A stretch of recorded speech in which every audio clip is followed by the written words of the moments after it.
Naiz irratian, bigarren kafea.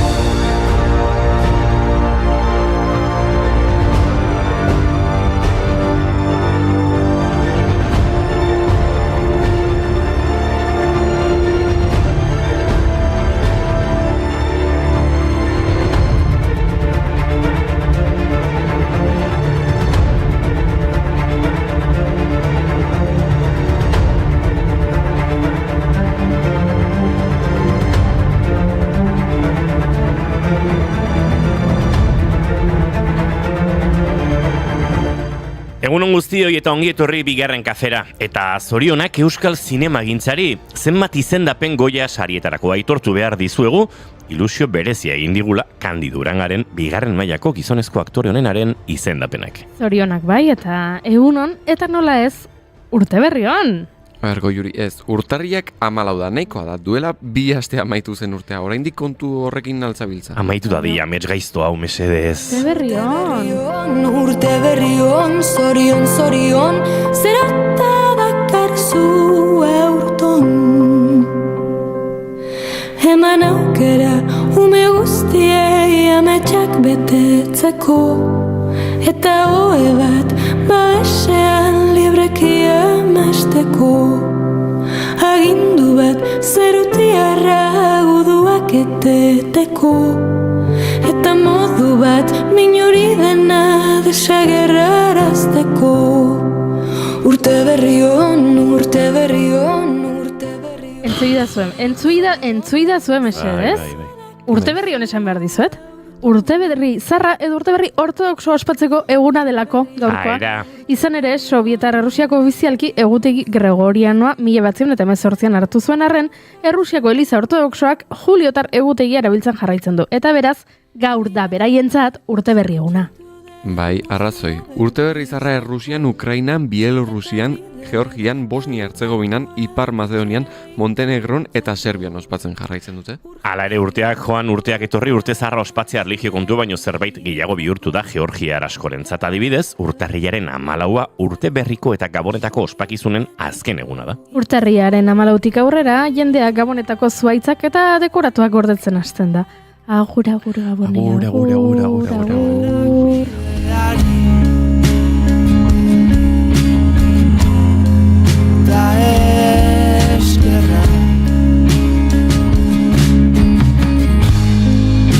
Eskerrak bideari da eskerrak.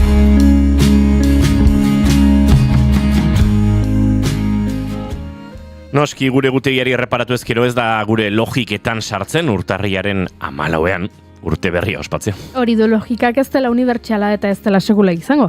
Hala ere, gaur urtarriak 14 logikaren mundu eguna da. 2008an UNESCOk filosofia eta giza zientzien nazioarteko kontseiluarekin elkartuta, logikaren munduko eguna sortu zuen logikak bizitza praktikoak duen garrantziaz ohartarazteko. Dataren aukerak eta 20. mendeko bi pentsalari logiko handiri egindako omenaldia da. Kurt Gödel, matematikari eta filosofo austriarra, 20. mendean osatu gabetasunaren teorema landu eta logikaren azterketa eraldatu zuena. Eta Alfred Tarski, matematikari eta logikari poloniarra, 1901 urtarriaren 14an jaio zen, Gödelen teoriekin tartekatu ziren teoriak formulatu zituen. Thinking 2 + 2 = 5 and I'm the love of your life, 'cause if rain don't pour and sun don't shine and changing you is possible. No love is never logical.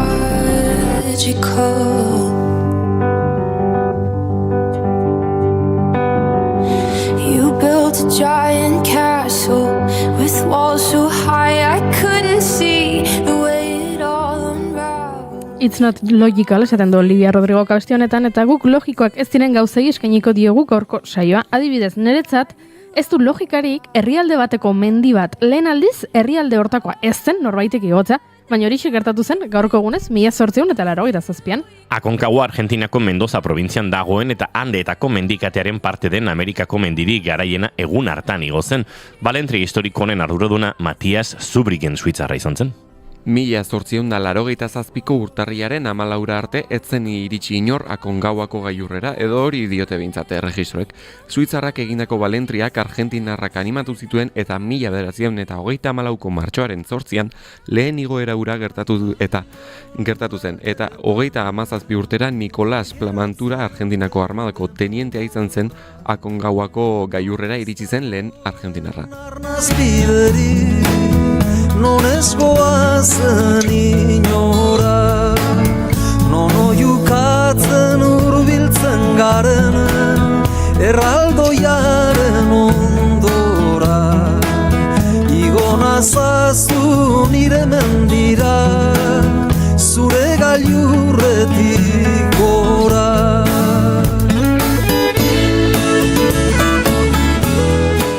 Neretzat logika guztien gainetik dago 1.500 milioi pertsona kontzertu bat ikusten egotea, baina gertatu zen, eta gaurko egunez izan zen 1973an. Egun hartan milioika eta milioika pertsonak Elvis Presleyren Aloha from Hawaii kontzertu ikusi zuten. Bueno, baina ez aurrez aurre. Izan ere egun hartan Elvis Presleyk rock and rollaren erregeak satelite bidez mundu mailan transmititutako lehen kontzertu eskaini zuen.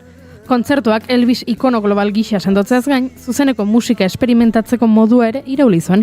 Internet eta streaming plataformari gabeko garai batean ezinezkoa zirudien milioika pertsona aldi berean kontzertu bat ikusten jartzea. Hala ere lortu zuen. Besteak beste, Suspicious Minds, Blue Suit Shoes eta An American Trilogy klasikoak jo zituen, baina Can't Help Falling in Love abestiaren interpretazioa izan zen goraipatuena. Only fools rush in, but I can't help falling in love with you. Shall I stay? Would it be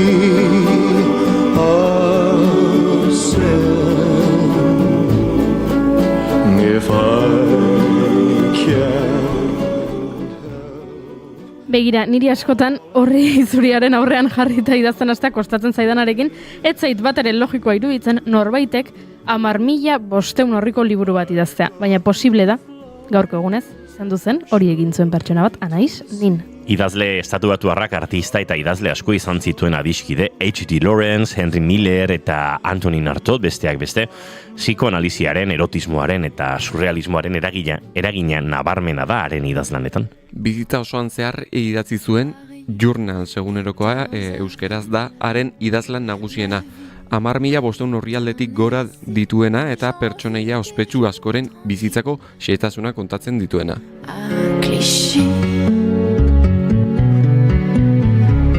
Henri, volcan velours, bandit au souffle court, j'écris la nuit, le jour, tout mon amour, là dans mon journal. Anaïs Nin a le diable au cœur, la douleur assassine. Anaïs Nin, Anaïs, infiniment féminine. Anaïs Nin a le diable au cœur, la douleur assassine. Anaïs Nin. Ez da gure logiketan sartzen gazte erakunde bateko kide izatearren 8 urteko espetxe zigorra jasotzea. Gaurko egunez 2012ko urtarriaren 14an ertzaintzak ekaitz samaniego atxilotu zuen Gasteizen segiko kide izatea egotzita. Epaia ezagutzean ezkutatzea erabaki zuen gazteak eta bere aldeko manifestazioaren bukaerako ekitaldian jendaurrean agertu zen. El Corte Inglés sailguneko balkoi batean kateatuta.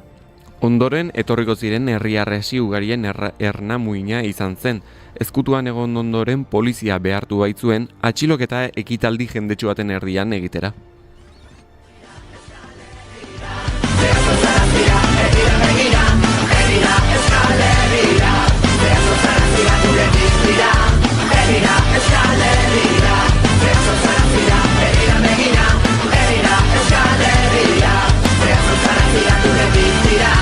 Maite dugu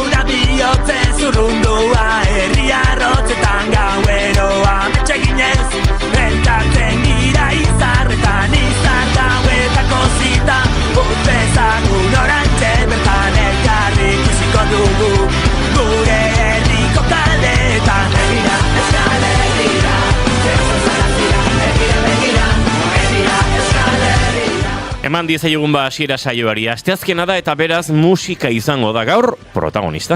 Gartxotun zainek doinuetatik aratago tartea eskainiko digu, abestien gomendioekin. Julia abeslaria etorriko da gitarra hartuta. Durangoko azokan ezagutu genuen eta hitz eman zigun abestera etorriko zela gure laborategira. Bada, iritsi da eguna.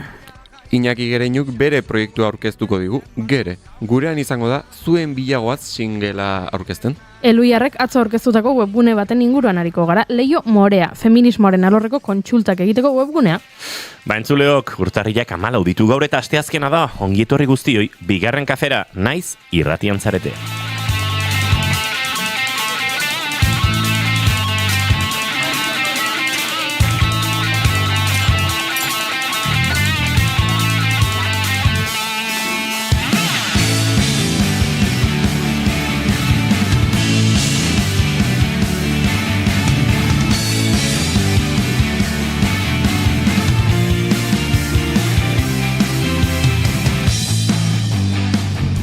Zuekin entzuleok, Eneko Iturbe Otamendi, egunon? Egunon. Eta zuekin Goiuri Ezeiza Arandi, egunon? Egunon. Izketan ari zeizuena Inigo Asensio Elurbide gaur bigarren kafeak 1106 garrena du, goizak 10 eta 20 minutu, urtarrilak 14, eta gu 3 hurrengo 2 orduetan, zuekin bat egiteko asmotan ongietorri guztioi, bigarren kafean zarete bai, naiz irratian.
Doinu goxo hauekin abiatuko dugu gaurkoa eta maite duten tartearekin abiatu beharko dugu gainera. Eneko Iturbe Otamendi, zein da zure maite duta?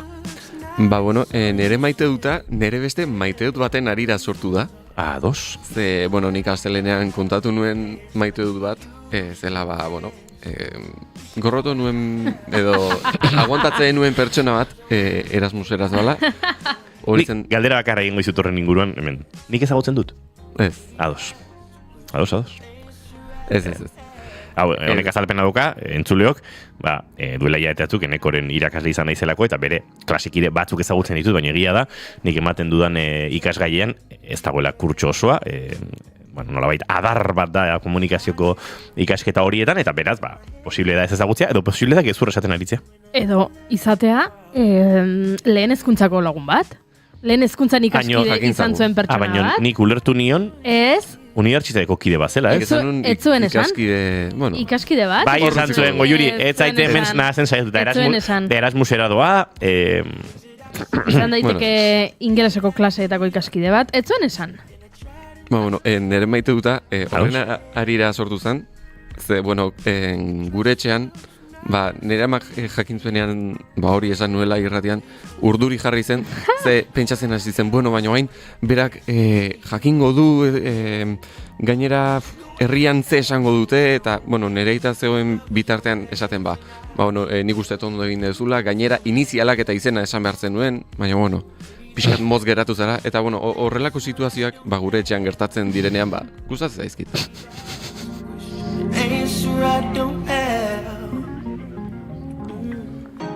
Goiuri, ea lortzen dudan maite dut hau erdi tajuz kontatzea. Baina gaur goizean izan dut, horrelako ez dakit zerbait ikusi dut pixkat gure bizitza alda dezakeena. Ikusi duzu zerbait gure bizitza alda dezakeena. Bai. Ikusi duzu. Ikusi dut. Ikusi duzu euria datorrela.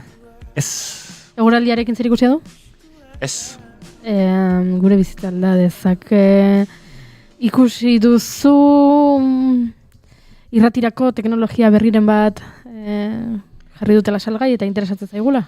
Ez, ikusi dut 30 segunduk bizitza salbatu zigutela. 30 segunduk bizitza salbatu ziguten, noiz? Duela milioika urte. Oraindik gizakiak gizaki etzenean. Bai, ikusi dut, geologikoki ze garrantzi izan zuen, askotan entzun dugu, dinosaurioak meteorito batek suntsitu zituela. Bai. Ark sortu zuela, aldaketa klimatiko bortitz bat, eta ark sortu zuela hori. Bueno, kontua da, meteorito hori erori zela, leku batean nun lurraren azufre geruza azaleratu zuen, eta horrek sortu zuen alako eragin klimatiko bat. Yucatango probintzian, Mexiko inguruan, eta bar. 30 segundu horiek Goiuri, batzutan ni berandu iristen izenean zu amorratu egiten zara. Baina 30 segundu horiek egin zuten dinosauriak desagertze. Ze 30 segundu beranduago lurraren rotazioak eta meteoritoaren trajektoriak egingo zuten itsasoan, ozeanoan erortzea meteoritoa. Eta orduan, etzen azufre geruzarik kitzikatuko, eta orduan etzen hotz garaia iritsiko, eta orduan dinosaurioak bizirik leudeke, eta zuk imaginatu, oraintxe erniora joatea, eta han zera, Gallimimusak, Tyrannosaurus rexak, edo Brachiosauriosak eskibatzen ibili beharra. Handenak, Antonioren bordan. Antonioren bordan. Antonioren bordari izango altzen, Antonioren borda 30 segundu haiengatik izan ez balitz. Horixen ere maite duta pentsatzea, 30 segunduk bizitza salbatu zigutela. Ze polita.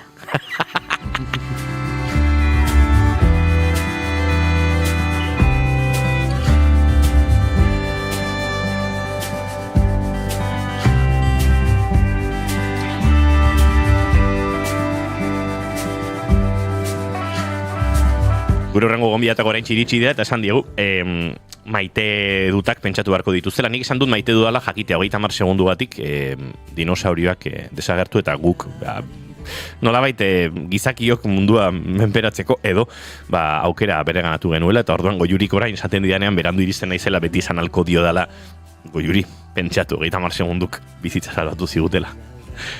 Goiuri zeizaratia, zeita zure maite duta, txintxua. Kontuz, ze amorruz betetan ator. Bai. Epa. Hemen ja mikroerik erretik gari dira.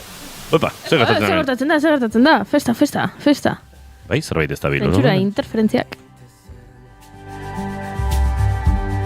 Berandu egira, baina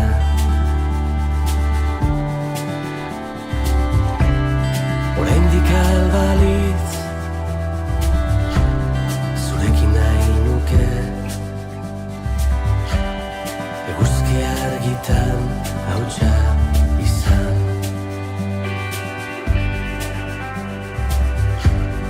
Eguzki argitan hautsa izan.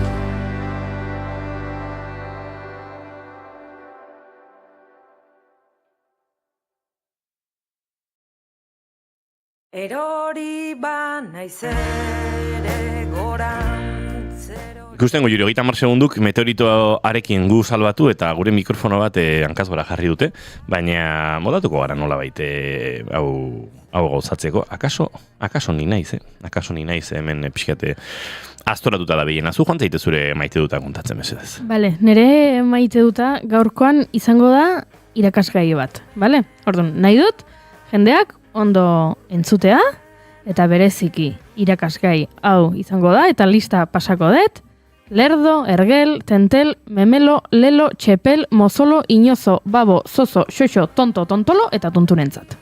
Beraz, identifikatuta sentitzen balin bazara esan dudan izen horietako batekin, eseri, astera da eta klasea. Esan dut gaur, urtarriak 14 logikaren mundu eguna dela. Ba, bueno, ikusi dut, hemen, jende askok, ez dakiela logika zer den, eta kontzeptuak nahastu egiten dituela, eta orduan gauza bat esateran nator, Julio Iglesiasenkin gertatu denaren arira.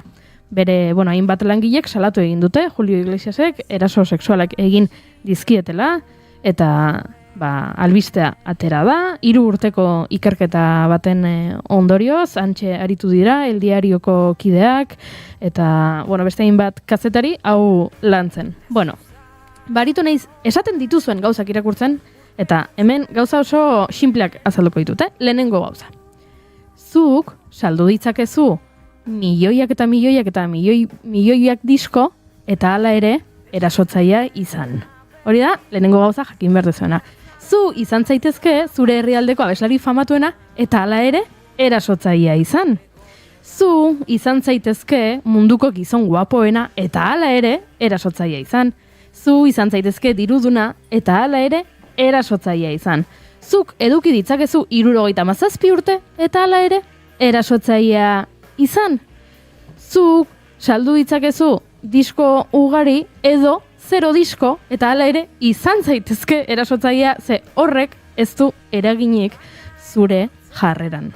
Zu izan zaitezke oso jatorra zerbitzariekin, izan zaitezke oso jatorra zure bikotekide oiarekin, eta izan zaitezke oso jatorra Star Systemeko farandulako beste pertsona famatuekin.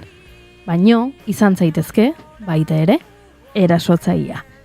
Oso sinplea da ulertzeko, baino, uste dut egin behartzela azalpen hau, ze zaudete tontotuta, mozolduta, lelotuta, tenteltuta, memeltuta, eta xoxotuta, eta etzarete ezertaz enteratzen.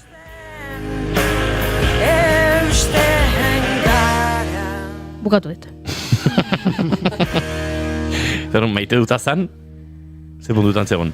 Ez, zan... Hausnarkera bat. Irakasgai bat, eta eske asarrenago. Ados.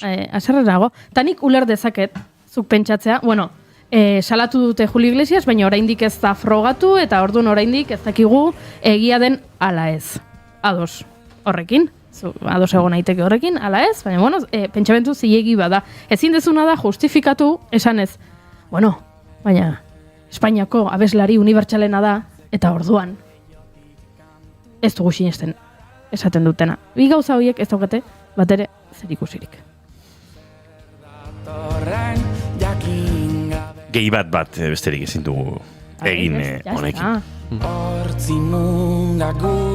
Menentzuratek esan digu, Antonioren borda ondoan dantzan atxu eta ondotik tiranosaurus rex bat pasatzen dala imaginatzea, oso guaia izan da egia esan. Zate guapo. Iñaki Gereño, Lander Zalakain, mikora konponduta, bueno, mikorak ez zuen arazoan nik nuen nere buruan egunon eta ongit horri bioi. Iepa, egunon. Deritia ben, bueno, kontatuko izuete. Hemen badukagu mai txiki bat, konbidatuen mikroak eta handi datorrena prozesatzeko eta lenguan, maira atornillatu nahi izan nuen, eta buelta eman nion. Eta orain dislexiko bizi naiz, ze alrebez dauzkat, eta bat 2 eta 3 bihurtu zaizkit 3, 7 eta 4, eta ari nintzen igotzen beharetzen faderra. Maia, eman barko jezu buelta? Mai osoai? Mai osoai igual hori logikoa balitzatek aizu. Zein da zuen maite duta horrela, behar dugun girotan murgildu horretik? Buah, nik esango nuke jende jatorra, orokorren. Jende jatorra. Bai.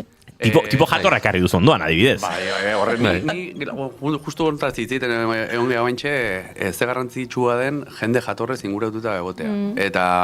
Eta lokalizatzen jakitea, jatorra edo gauza honak ekartzen ez dizigun jende horrei, bueno, besteik gabe, ez dut esango baztertuta utzi, baina, bueno, igual ez harta gehiagi eskintzea. Eta jende jatorra inguratuta egotea, bat zure, badago ez, jende hori, nun edozein aste arte goitz baten kalen zoazen, ikusten dezun, eta bizipozan baten dizun, jende hortaz. Hori idea, nire... Zeona. Zeona, bai. Oso maite dut ona. Ondo harrapatu du kontzeptua Iñakik. Zure maite duta, Lander? Zaila da, gainea gere botadun diskurso erronekin, eta pentsatzen edo naiz, ez dakit musika berria deskubritzea, edo ez dakit, baina bakizu ez zetorra izait buru. A ber, Bota.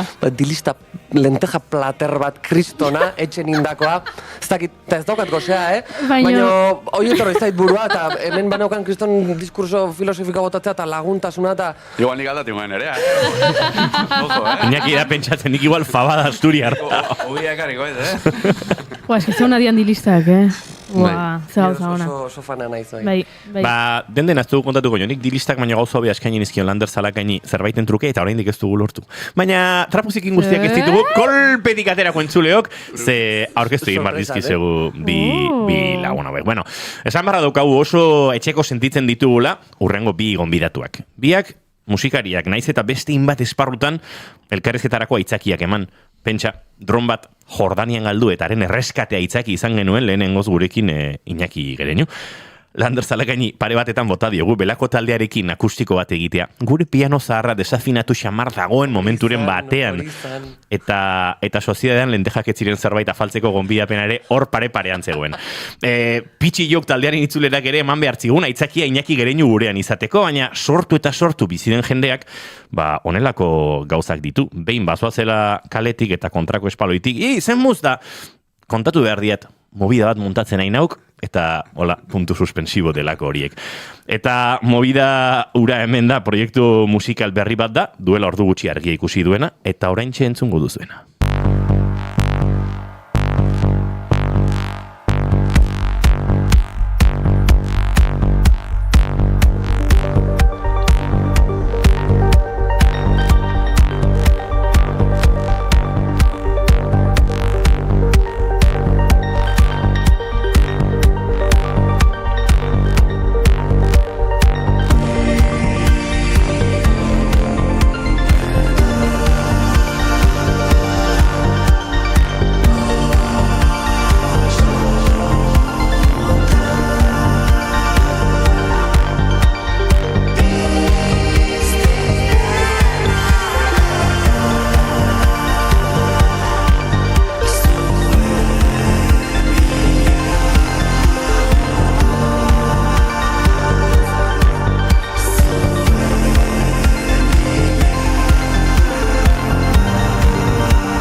Entzuleok lasai kantua ez dugu izorratuko eta oraindik beste buelta bat emango diogu, baina tira, entzuten ari garen honetan ere gehiago jakin nahi dugu Gere proiektuaren inguruan, zuen bilagoaz, hauxe entzuten ari zareten eta streamingez jarraitzen gaituzenok ikusten ari zareten, Gere proiektuaren jaurtitze hori, eta Iñaki Gereñu hori galdetu behar diogu, movida bat prestatzen nahi nauk ura, errealitatere bihurtu dela, eta haze movida.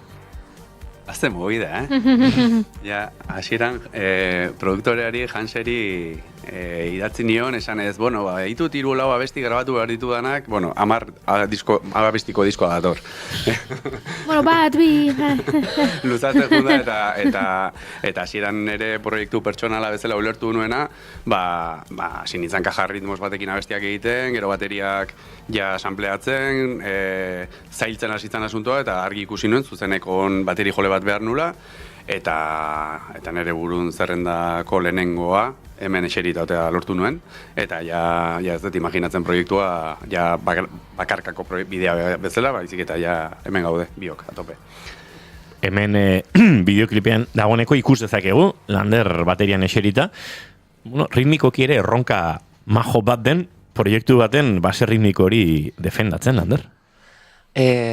Horri bili beharko naiz, gereren teklatu eta pista guztiak aguantatzen eta sostenitzen, ez, pixkator. Orduan bai, bada reto bat. Eta sonikoki ere, bai, goatzen naiz Gartxotun zain letonari hainbeste gustatzen zaion hitz hori, ez? Bai, sonikoki, elektronikak ere badakar, ez, perkusiboki, partxetatik aratago lan egin behar hori, eta horrek, sortzen du, ez, bateria edo perkusio defentsa horrek aniztasun bat sortu beharra, ez? Gehorre ongo dia, eta hor badaude, eta gerek nik uste, hilabete askoz, hor daola, soinu aukerak eta baterien ere emateu dela tumpa, eta edo, baina horiek ere aukeratu behar dira, eta ondo aukeratu, teklatu eta sinte horiekin ondo jokatzeko, ez, ondo maridatzeko. Teklatu eta sinteak, bat edo birekin ezin zen. Iñaki Gereñoa, espaldi izan da oso sintetizagailuen zale, oso aspalditik ibili zara sintetizagailu analogikoen, 70, 80 hamarkaden mundu horietan oso zale, baina azken hilabeteetan pixkatau eskuetatik joan zeizula esan dezakegu. Bai. Ni pitxi jauken ibilitzen du naiz, beti teklatuekin, bajuak ere sinte batekin, batekin jotzen ditut, baino egia da izan dela oain bilatze bat argi neukan, ze 2-3 sinte analogiko nahi nituen proiektu ontako, baino gero digital bat bilatu nahi nun, azkenen sinteak dira bakoitzak inditzazkezu 1000 gauza sinte batekin, baina bakoitzak bere soinua emango dizu, ez da, orduan ez du batekin balio, niri ez dit batekin balio. Eta digital hori bilatzen burua, esan goet, igual nire eskutatik disko honen grabaketan, igual 6 sinte, 7 sinte desberdin pasatu diala, digitala bakarrik kontutan eukita, eta azkenen Japondik 8 batekarri eta geratzeko etorri da. Geratzeko etorri da, eta zuzenekoetan ere, bideoklipak erakutsi digu, sinte batzuk badoa zela, teklatu batzuk badoa zela, ez dakit denak akaso etxetik ez dira, atera beharko? Bai, lau sinte emango ditut zuzeneko, fijo. Baina bagoitzak bere gauzak ditulako. Eta argi daukat, naiz eta elektronika izan, egiten ari gara musika, rocketik gatoz biok, eta zuzenekoan maite ditugu. Eta gitarra asko egongo da, teklatuak egongo dira, bateria dago, txistua egongo da. Txistua. Diskoan ez dut grabatu, baina zuzenekoetan egongo da. Egongo da, eta nik ere badaukat ideiaren bat nola izango den, baina mikrotik kanpo kontatzen diren gauzak, ezin dira beti mikro aurrean kontatu. Elektronika, gitarren pixua, ahotsen geruza mordoa, ahotsen tratamendua, pixkate ahotsak bai organikotasunetik urruntzen dira lehen kantu honetan behintzat, dena giro honetan doa, badaude kantu lasaiago, organikoago, ezain elektronikoago, edo are gehiago, bagoa zaruntza gehiago. Daude sortzeko bi bide dauzkat, bat sintetatik, eta beste bat etxeko sofan gitarrarekin. Bai, gitarrako abesti lasai horiek synthwave moduan moldatu ditut, eta aldi beren sintetatik atera dian abestiak ere sartu diete gitarra bat, Gibson bat daukat, 1956koa, oso egur soinu oso garbia daukana, orduan, igual txoluzen bat, edo reverb pixka sartu diet, baina oso saiatu nahi soinu hori garbi mantentzen, orduan, sintetatik datozen abestiei ere jantzi diet soinu organiko bat eduki dezaten, beste modu baten. Bueno, hori guztia diskoa kaleratzean entzun, eta uste dut, hemen zuzenean ere nolabait ikus eduntzuteko aukera izango dugula, baina momentuz, gaur gaurkoa.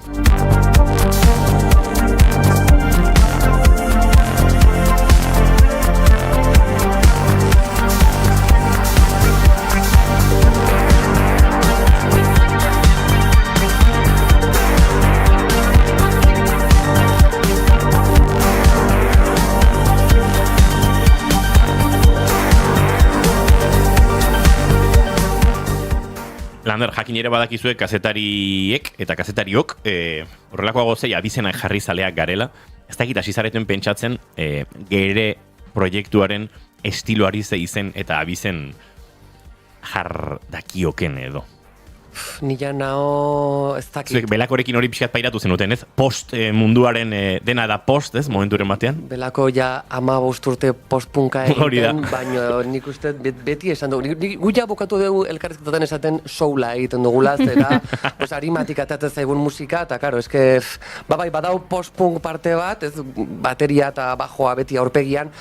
Kasu honetan, Nahiko erresa edo erresagoa momentuz, ikusiko dugu, noa eramango gaitun bide honek, baina, momentuz synthwave, baina eske jakintzazu, jak ere gitarra hartzunen, ez dakit beste ja gauz baten bihurtzen da, orduan zaila da, negetik eta jartzea zaila egiten zaite.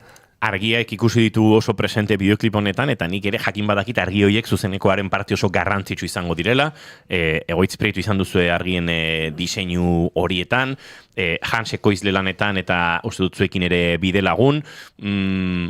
Diskoa entzun nahi dugu, baina zuzeneko horietarako gogoari uste dut zuek izango duzuela, ze sorpresatxoak eta etorriko dira horrekin batera. Bai, lan asko daukagu aurretik, oraindikan zuzeneko prestatzen hasi ere ez gara egin, ze diskoan oraindikan bukatzeko txiki batzuk falta zaizkigu, eta urtarrila bukaeratik aurrea sartuko gara estudiora zuzenekoak prestatzen, maiatzetik aurrea egon nahiko genduke, baina bai, iluminazioak indar handia dauka proiektuan, Egoitz Prieto dago horren atzean, eta guk emango dugu gure iluminazio guztiak kontzertuetara, prestatu dugu iluminazio guztiak gure atzean eta lurretikan jartzeko, bai laserrak, bai gauzak, oso estetika garbia daukat nire buruan nola egiten izan, eta hori hola izateko. Orduan, bai, lan asko daukagu, iluminazioa programatzen, abestiak prestatzen, gauza da guk etxean edo lokalean edo sortzea abestiak, eta gero hauek zuzenean defendatzea. Orduan, lehen esan dudan bezala, zuzeneko talde bat. Bezala ikusten dut gure burua ez dena noski gauza asko disparatua joango dirala, baino ez dena DJ set bat, botoi bat eman eta dantzan ibili. Nahi dut disfrutatu, akatsak egon daitezela zuzenean bai, sensazio hori edukitzeko gaur beto jo dugu gaur hau zein ondo, eta pixkat proposamena hau da. Iluminazioak indarra handia dauka, baina zuzenekoak melankolia asko dago diskoan, kristura asko dago diskoan, baina erritmo dantzagarri ez dator diskoa, orduan nik nire inguruan talanderrei eta esaten diot, ojala, netzako nire burun guapísimo gozan, jendea lehenengo filan guri bizkarra ematen dantzan egotea. Eta horregatik ez den nahi argirik aurretik, gu argi guztiak atzetik nahi ditut, gu silueta baten bihurtu, eta gure garrantzia musika da. Hori daukat buruan. Zuen bilagoaz, eta kantuaren giroan, malenkonia hori oso nabarmena, orain arte entzun dugun hontan, noren bila zoazte edo... Bakito izango dela, gehien errepikatuko da galdera, bai, dudari gabe. Eta ez dut erantzunik esango, bakoitzak pentsa dezala nahi duen zeren bila edo zeinen bila dio. Entzun egin beharko du beraz lasai entzuleak, zuen bilagoaz hau, ulertzeko edo norberak interpretatzeko ze bilaketa fasetan dabiltzan, baina kantua gaur agertu da, noizko diskoa hori ere beste galdera mitiko bada, zagit datarik baduzuen? Bueno, printzipioz, datorren hilabetean eukiko dugu hilabete tardi bigarren singela, kolaborazio batekin dator, ikusteet bastante singela den abestia. Ze azkenean hau diskoko lehenengo abestia izango da, sarrera bat da, uniberso ontara sarrera bat da. Lehen Landerri orain bueltatuko nahi zure galderara, erantzuteko, baina Landerri galdetu diozu ea ze estilotan. Nik musika taldeak edo baino gehiago esango nuke, pixkat dala hori ez, Drive, Stranger Things, Tron, Blade Runner, universo horiek elkartzen dituen musika bat dela. Elektronika, sintetizadoreak, neoiak, pixkat hortik handi joa. Eta bigarren singela, potente torriko dan uste dut, bai kolaborazioa da zein dagoen, ez dut hor iriki hautziko dut. Baina horregatik, eta gero batez ere disko hau da herrialdeako espero dut egotea. Baina, lan asko dugu aurretik, bai diskoa aurrena bukatzeko, zuzenekoak, prestatu, gauza asko dut. Udaberri erdirako esan duzu? Udaberri alderako. Alderako, bale, ez dut ondo ulertu da, bada ezpada. Bueno, udaberrian ikusiko du argia lan horrek, bien bitartean, aurrerapen kantu hau, hilabete pare batean edo, urrengo singela, kolaborazio potente hori, dena irikita geratu zaigu, eta joango gara, hau gehiago ezagutzen, eta udaberri alde horretan, gonbidapenare botako diegu, gure bigarren kafearen setean zerbait, giro atmosfera eta mundu horretan egingo dugu, sortuko dugu. Fiskate, eraldatuko dugu gure estetika egur eta kouzi hau, eta mango digu beste ikutu bat. Lander Zarakain Iñaki Gereñu, mila esker gaur gurekin aritzeagatik, zorionak lehen single hau argitaratu eta publiko egiteagatik, eta laizter arte. Zueri. Eskerrik asko gapazuek. Bagoa zentzuleok aurrera, goizeko 10:49 minutu diren honetan.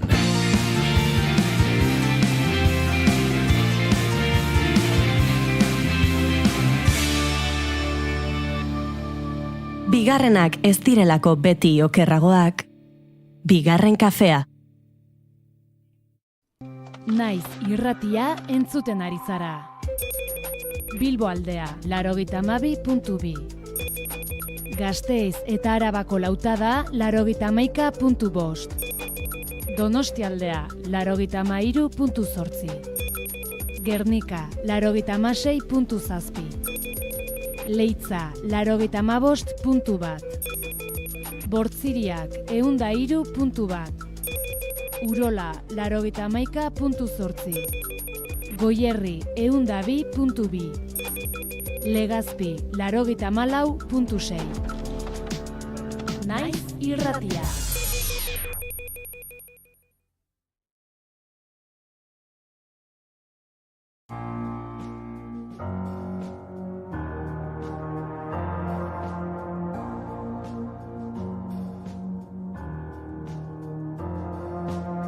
No camelo perfume de Nina Ricci, sin más del libro de la Silvia Federici. Será mejor que traten mejor esas bichis, no sea que de repente me escuchen y se compinchen. Os lo tengo dicho, os lo dejo hecho al punto. La teoría King Kong no apunta, facilito tronco. Deja de poner impedimentos, deja de ser un experimento. Déjame ser otra cosa que no sea un cuerpo. Nire inguruan, geroz eta emakume gehiagori nabaritzen diet pedagogiak eragindako nekea. Erreferente feminista gisa ditudan emakumeek jada nekea sentitzen dute azalpenak behin eta berriz emateaz. Bai, gizarte feministago bat dugu helburu eta bai borrokara batu zaitezen nahi dugu, baina guk azaldu behar aldizkizugu kontzeptu guztiak enegarren ez. Neronik ere amestu dut honekin noizbait, parean txiste matxista bat egin berri duen laguna dut, eta nahi nuke gizon honek jakitea zergatik txiste horrek ez zuen grazia zipitzik, baina zama mental handiegia da masterclass bat ematea, kontzeptu xinpleenak ere ulertu nahi ez dituenarentzat. Horregatik, batzuetan, isilik geratuko naiz esaldia, entzungo didazue. Nina, eres la que convenció a aquel a quien el diablo no fue suficiente para atacar. Así de fácil destruirse la imagen. Baina orain, esaldia aldatu egingo dut. Hemendik aurrera, isilik geratuko naiz beharrean, begiratu Leio Morea webgunean esango dizuet. Kontsultarako baliabide berri bat sortu baitu Eluiarrek, Leio Morea deitu duen webgunea.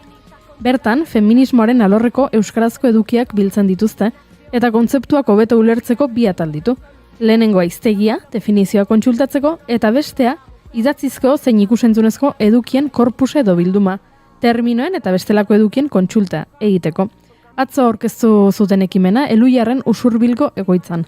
Taldearen hizkuntza eta teknologia unitateko koordinatzaile den Itziar Kortes Etxabek eta Margaret Bullen EHUko berdintasunerako zuzendariak hitz egin zuten. Ta honako esan zuten, berdintasun errealerako eta gizarte justo baterako bidean ezinbestekoa dela diskurtso feministan sakontzen jarraitzea, eta diskurtso hori oinarri terminologiko sendo eta koherente batekin eraikitzeko baliabideak herritar guztien eskura jartzea.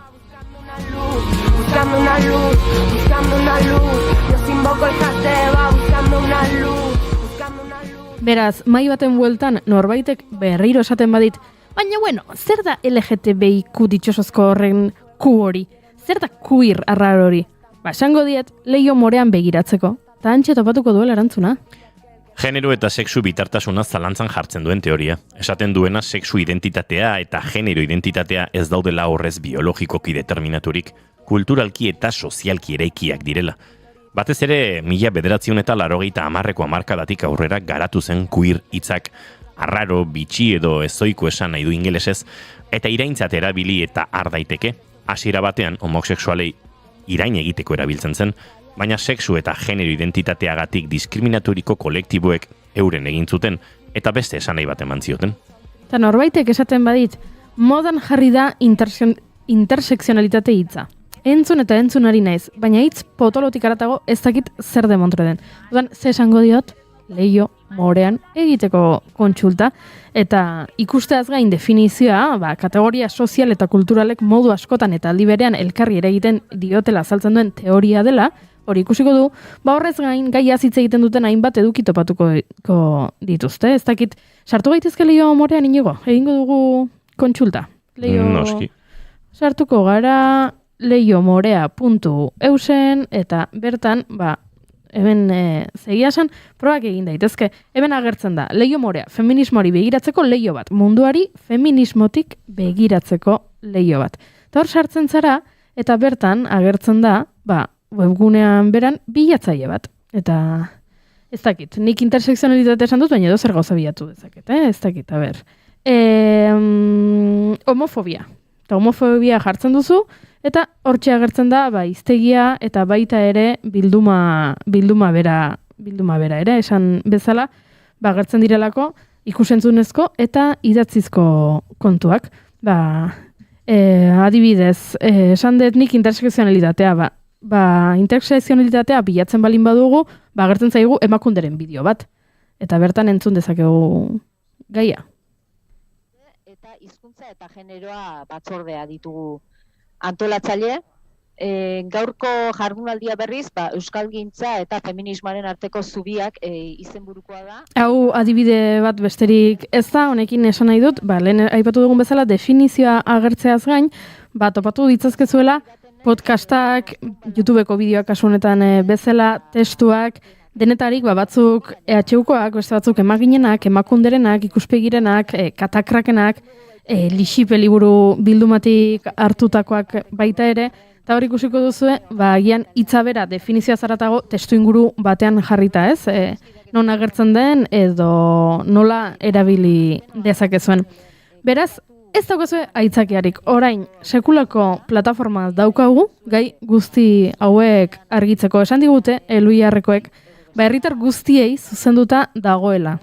Edo zeini sortu baitakioke arlo honetako hitz baten esan nahia argitzeko beharra baita, ezakit, emakume zein gizon heldu zein gazte, diskurtso feministan kontzepturen bat euskaraz nola erabiltzen ari diren jakiteko nahia izan dezakezu kazetaria balin bazara, berdintasun teknikaria balin bazara, emakumearen etxe bateko dinamizatzaia bazara, irakaslea, idazlea, itzultzaia, orain podcastak modak daude, beraz podcast egilea, unibertsitateko ikasle zein irakasle, ikertzaile, politikari, badakizue, edo nork izan dezakela horrelako zalantzare bat, beraz, denentzate dago. Ez soilik lan egiten balin baduzu berdintasunaren alorrean.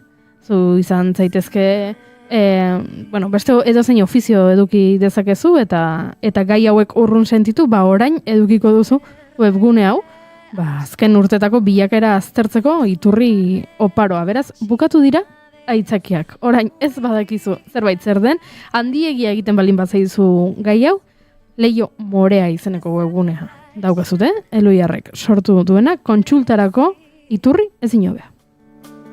Ez duzunik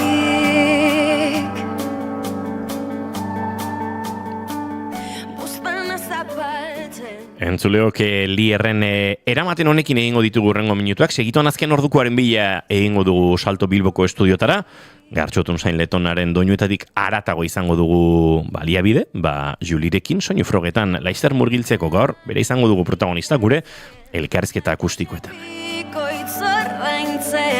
Probatu alduzu zeure burua barkatzen.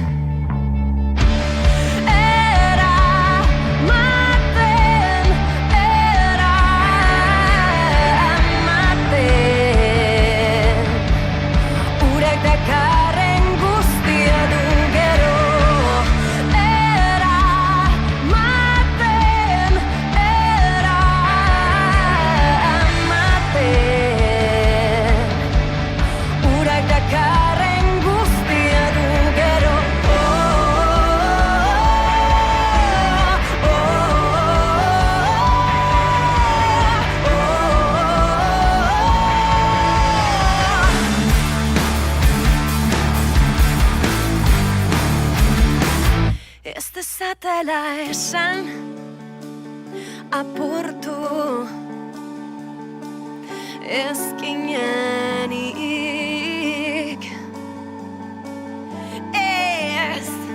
Ez dezatela esan.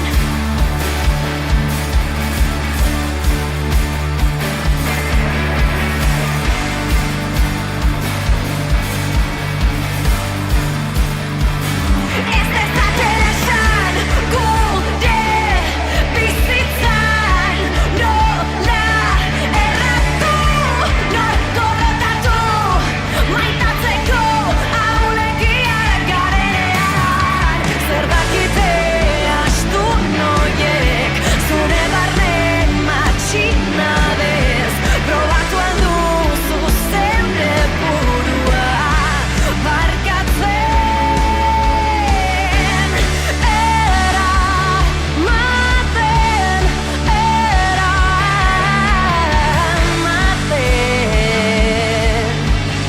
Urak dakarren guztia du gero.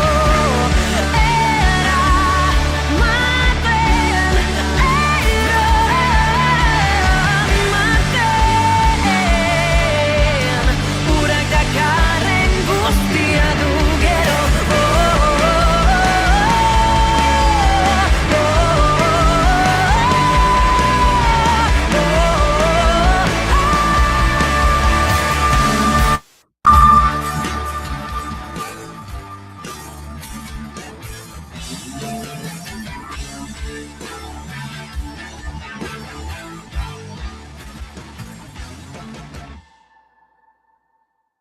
Goizeko 11 eta minutu bat izango dira segituan entzuleok, eta bagoaz Bilboko estudio zentraletara azken ordukoaren bila. Itxaso Leon, egunon?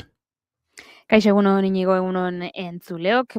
Gaur goizean kontatu dizuegu, asteazken honetan, txotxe denboraldiaren hasiera jarraituko genuela zuzenean Petritegitik, eta Euskal Pilota Federazioak emango dio gainera abia puntua, baina bertan Astigarraga inguruan dugu Lander Martinez lankidea, eta berak emango digu hobeki guzti honen berri. Egunon, Lander? Egunon Itxaso, eta guztiei, bai, hemen nago Astigarragan, eta hemendik ordu batera egingo dute Sagardo Berriaren egunaren 2026ko edizioaren aurkezpena. Xabier Urdangainek Astigarragako alkateak hartuko du hitza, eta bai, epatu duzu bezala, pilota euskal selekzioa izango da aurtengo gonbidatu berezia. 12etako prentsaurrekoaren ostean, ordu batak laurden gutxietan, hemen nire alboan dudan Sagarrondoa landatuko dute euskal selekzioko ordezkariek, eta gerora, ordu bat aterdietan, Petritegira itzuliko gara, bertan egingo delako ekitaldi nagusia, txalaparta eta sagarrantzarekin. Azkenik ordubiak laurden gutxietan, Euskal Pilota Selekzioko ordezkariek Sagardo Berria dastatuko dute, gure Sagardo Berria oiupean, eta ofizial egingo da txotx denboraldiaren hasiera. Bueno, mila esker Lander xehetasun hoiengatik guztiengatik, adi egongo gara ere honekin, eta jarraituko dugu zuzeneko konexioak egiten Lander Martinez lankidearekin. Eta bitartean kontatuko dugu ere, azken ordu honetan jaso dugun beste albiste bat, Iruñeko emakumeen aurkako indarkeriaren arloko bat zenbakiko epaitegiko titularrak behin-behinean artxibatu du egile ezagunik ez izateagatik joan den urrian unibertsitateko karparen inguruan neska gazte bati egindako sexu erasoaren salaketa.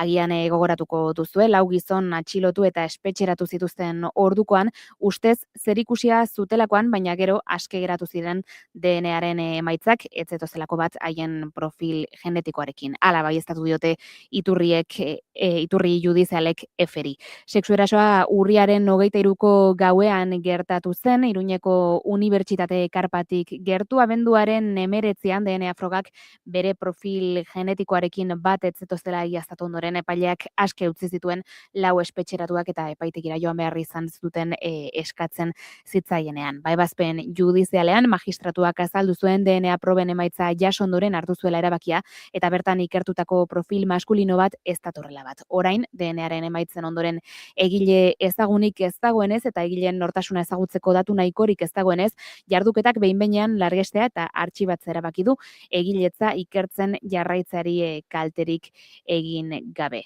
Haue azken orduko informazioari dagokionez, eta bestalde informazio praktiko baten berri ere emango dugu, izan ere Euskalmetek abisu horia ezarri du haizeagatik haizeguneetan, Bizkaian batik bat goizeko 6-etatik, goizaldeko 6-etan hasi da, eta arratsaldeko 3 bitarte egongo da aktibo adiberaz Bizkaia inguruko haizeguneetan, eta besterik ez oraingoz ordu eta barrue jarraituko dugu azken orduaren berri ematen. Eskerrik asko Itxaso Leon, aurrera egingo du guk eta eguerdiko 12etan. Informazio gehiago mentxe naiz irratian. Gartxotun zain Letonaren doinuetatik aratagorekin utziko zaituztegu eta segituan murgilduko gara, Julirekin, soinu frogetan.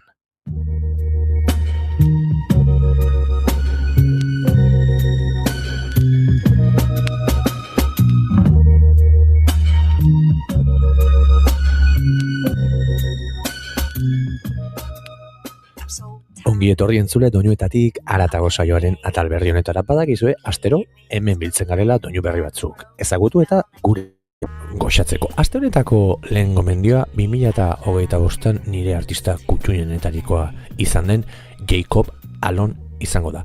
Bere Liquid Gold kantua ekarrena izan dizuet, In Limerence izeneko bere diskoa askotan entzun dut. Uste dut Fairy in a Bottle deituriko kantua ere ekarri dizuela, baina urteko izarra izan da niretzat eta abesti puskau ere erakutsi nahi nizuen. Esan, Jacob Alon azken urte honetan nahiko sona lortzen ari den, ez dakit, indie pop akustikoa lantzen duen artista bat dela, baina benetan bere intimidade goxoa eta gitarra jotzeko era gustatzen zaizkit niri. Eta nola ez duen ahots melankoliko, baina gorena gogoan dut gainera lehen urtean Bilbora etorri behar zuela, Kate Tempesten kontzertua irekitzera, baina azken orduan ez dakitze sarirako hautagaitza jaso zuen eta ezin izan zen etorri. Beraz, ea gure lurretara etortzen zaren Jacob, zen nik behintzat asko maite zaitut, asko maite dut zure lehen diskoa, eta irutzen zait proposamen oso fresko eta artistikoa duzula. Beraz, hemen ekarri dizuet, aste hontako lehen gomendio gisa, Jacob Alonen Liquid Gold.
smoke alarm.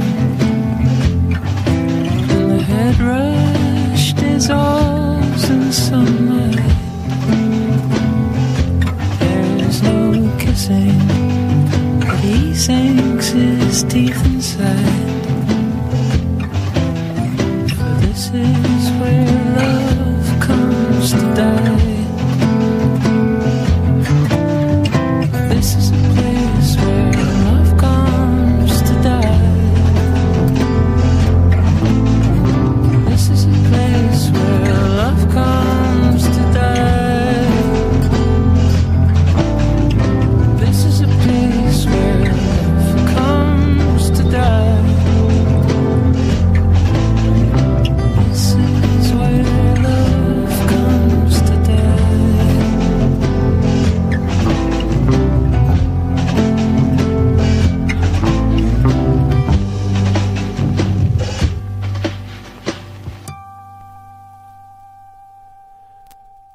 Hortzentzun dugu Jacob Alonen Liquid Gold kantua. Aste honetako bigarren gomendioa The Florist taldearen Half Heaven kantua izango da.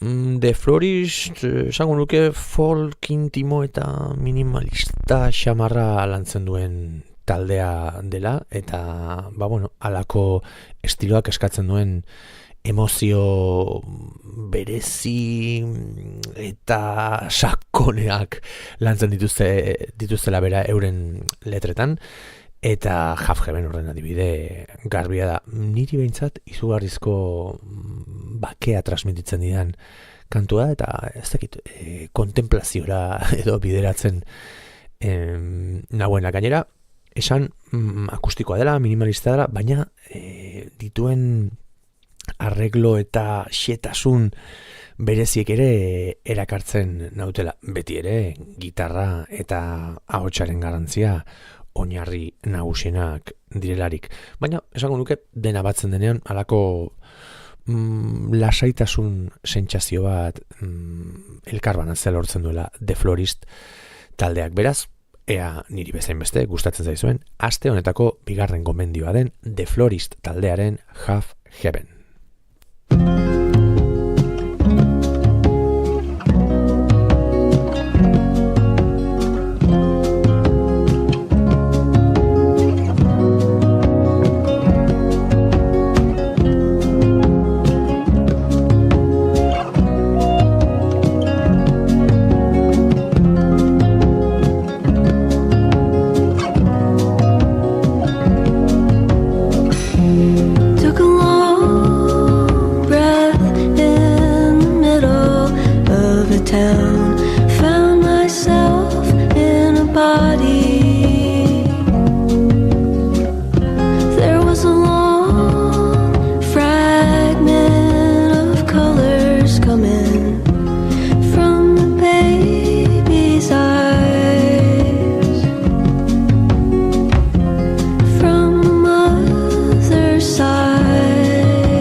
everything is melting here. Are we giving up now? Can't seem to see it's winter and the garden's dying, but the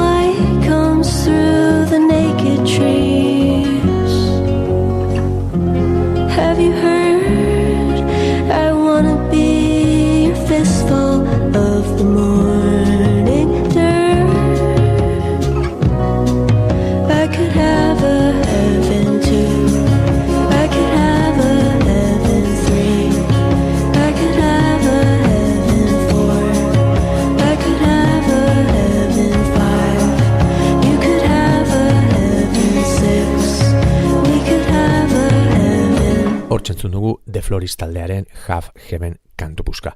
Astenetako 3. gomendioa Jason Isbellen Bury Me kantua izango da. Esango nuke estatu batuetan folk kantari eta country kantari ugari dagoela, baina Jason Isbell ezagunenetariko bat da, inolako zalantzari gabe, eta, badakizue country eta folkan hasten direnean, estatu batuetan, hitzak beti izaten dira ere nahiko egunerokotasunean oinarritutako arazo eta oso letra benetakoak, ez da, sakonak eta gizatiarrak esango nuke. Eta kantu honek ere bere barnera begiratzeko joera hori agerian uzten duela iruditzen zait. Eta kantari askok normalean gaitzat izaten duten denboraren igarotzeaz ari zaigu hemen Jason Isbell benetan ahots berezi eta gitarra jotzeko modu bereziarekin ere bai, esango nuke, simplea baina berezia eta indar asko duena, letrari protagonismoa emanez, esango nuke, baina egia da zaurgarritasun handia transmititzen duela bere ahotsak eta bertso bakoitzak, eta niri asko gustatzen zaidan kantu bada, horregatik ekarri nahi izan dizuet gaurkoan. Beraz, hau da, aste honetako 3. gomendio bezala, Jason Isbellen Bury Me. Bury me where the wind don't blow, where the dust won't cover me, where the tall grass grows. Or bury me right where I fall, Tokyo to Tennessee, I love them all. See the windmills turn up 55, still got so much to learn, still feel alive. And one lonely girl is all I need to tie me to this world, make me believe. Well, I ain't no cowboy, but I can ride, and I ain't no outlaw, but I've been inside. And there were bars of steel, boys, and there were bars to sing, and there were bars with swinging doors for all the time between.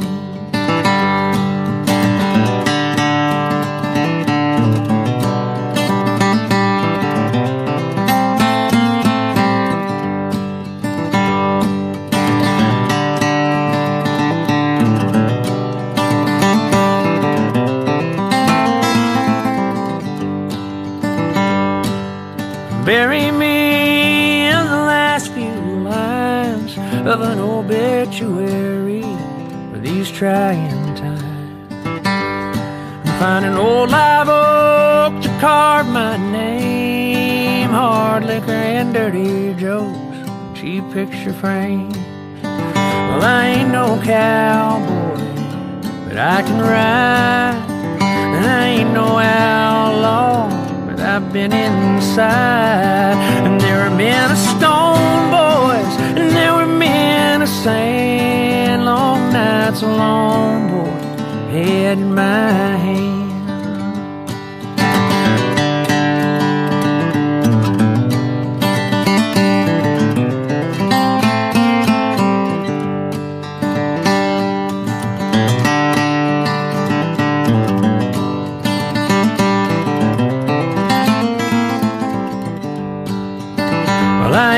Cowboy, but I can ride, and I ain't no outlaw, but I've been inside. And there were bars of steel, boys, and there were bars to sing, and there were bars with swinging doors for all the time between. There were bars with swinging doors for all the time between. Hortxe entzun dugu Jason Isbellen Bury Me kantu puska. Aste honetako azken gomendioa lagun handi bat da. Amaia Miranda da bere izena, duela gutxi gainera, bigarren kafean izan genuen bere disko berria aurkezten, baina gaurkoan ekimen berri batean parte hartu ostean, ekimen horren izena Les Flors Prohibides izeneko diskoa da, hor parte hartu ostean ezagutu dudan kantu bat ekarri nahi izan dizuet, Amaiaren Canción de la Esperanza. Ez dago bere azken diskoan eta arakatzen ibili naiz eta War Child alde sortutako ekimen baten parte da, disko berri hau, bertan artista ezberdinek bere kantuak eman dituzte, disko horretan parte hartuz, eta Amaiak Canción de la Esperanza hau aukeratu du bere ekarpen gisa. Beraz, bere azken diskoan ez dagoen kantua da, eta gaur ona ekarri nahi izan dizuet, zuek goza dezazuen. Zergatik? Amaia Mirandak egiten duen guztia bezalaxe, oso kantu ederra delako, gitarra izugarria delako, eta bere ahotsak beti bezala sentimendu oso berezi eta sakonak transmititzeko gaitasuna duelako. Beraz, aste honetako azken gomendio gisa, Amaia Mirandaren Canción de la Esperanza. Entzule, hurrengo astean entzungo dugu elkar, bitartean, zaindu zaitezte, eta aio!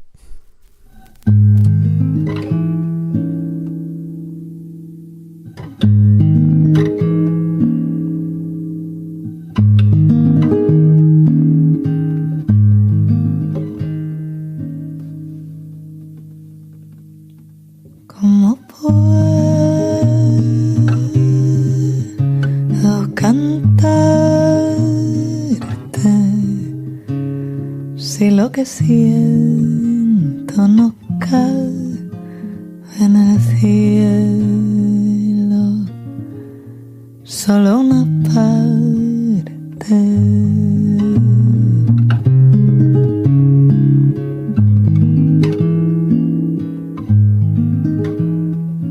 Tiene ahora la vida algún lugar para sostenerse libre y certera.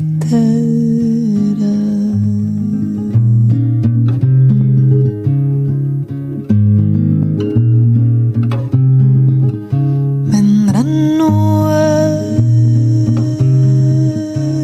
canciones como claveles que apuntan al centro de los horrores.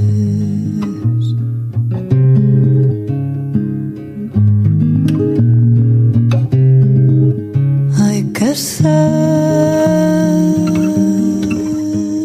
cantando a la esperanza.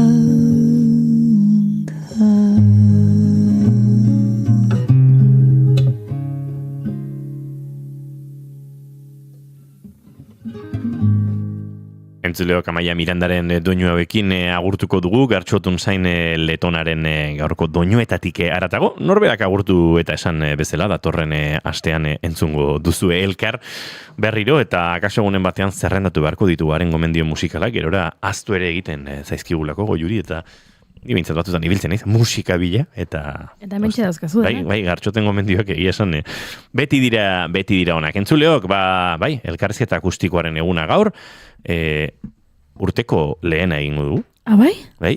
Esan dizut gaur urte berri ortodoxoa zela, eta, klaro, gaur hasi da urtea.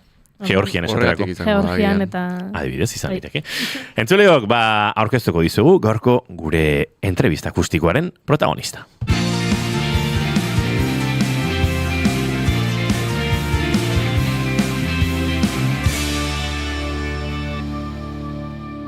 Emaiozu bigarren aukera bat egunari. Naiz irratian, bigarren kafea.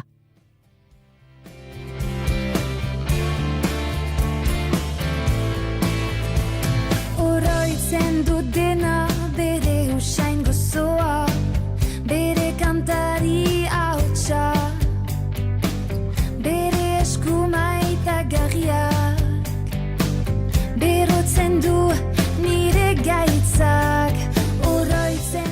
Durangoko azokan ezagutu genuen gure hurrengo gonbidatua, eta oroitzen dut dena, bere kantaria hotsa, euskalitzak haren ahotsan, eta bere begien indarra.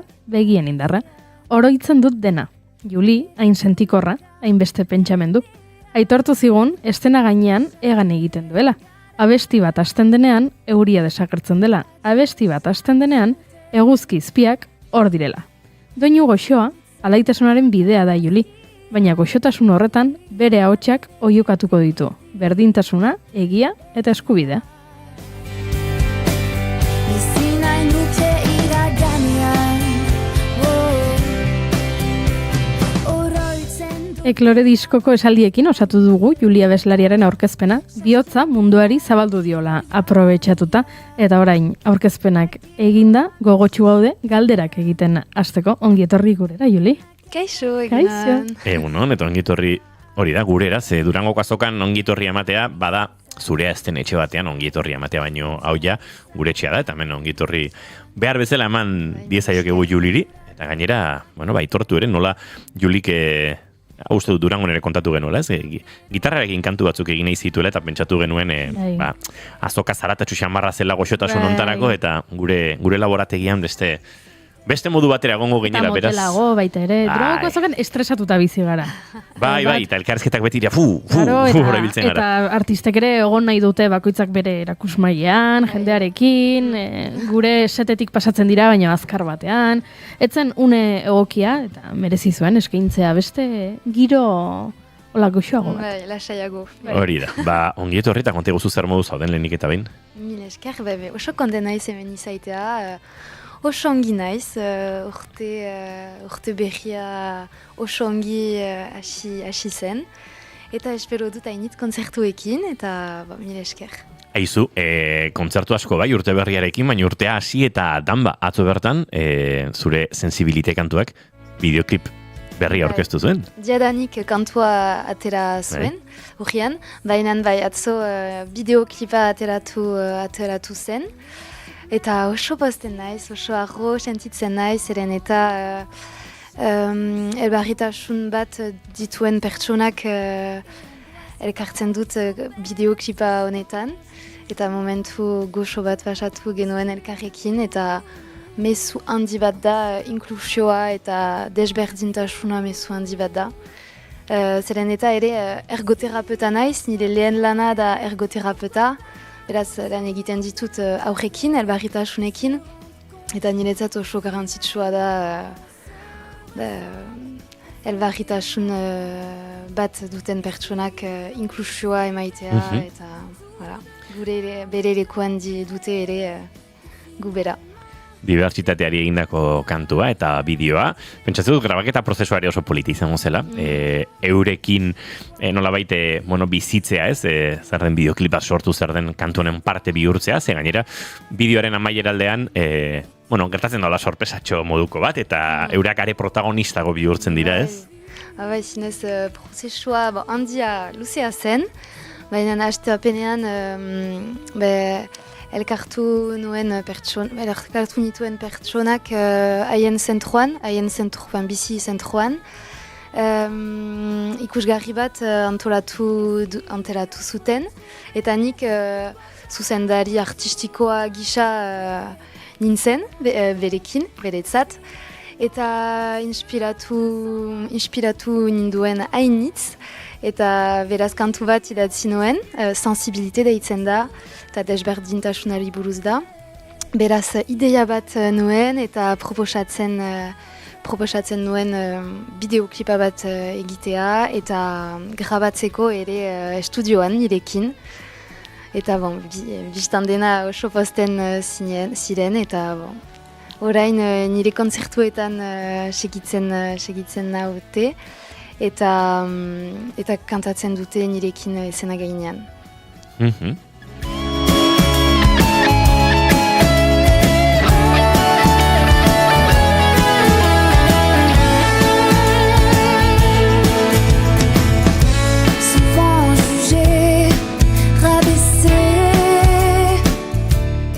Bideoklipean agertzen diren pertsona horiek, zuk eurekin lan egiten duzu edo ez dira normalean zurekin lan egiten duten pertsonak? Ez, nik lan egiten dut aurrekin, elbarritasunekin, baina haiek helduak dira, elbarritasun mentalarekin, eta ez dut lan egiten haiekin, baina elkartzen dugu kasik astero orain lagunak dira niretzat. Eta lagunak dira.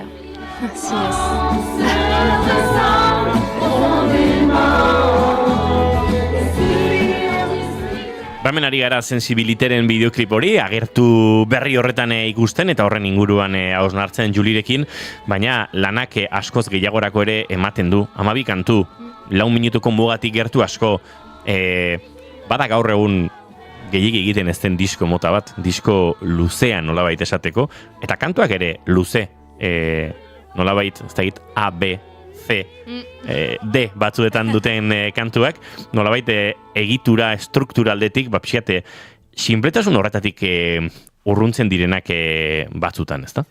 Bai, nire lehen diskoa da, eta erran hainitz gauza erraiten nahi ditut, eta behar ditut ere. Beraz, erabaki nuen 12 kantu idaztea, euskaraz eta frantsesez.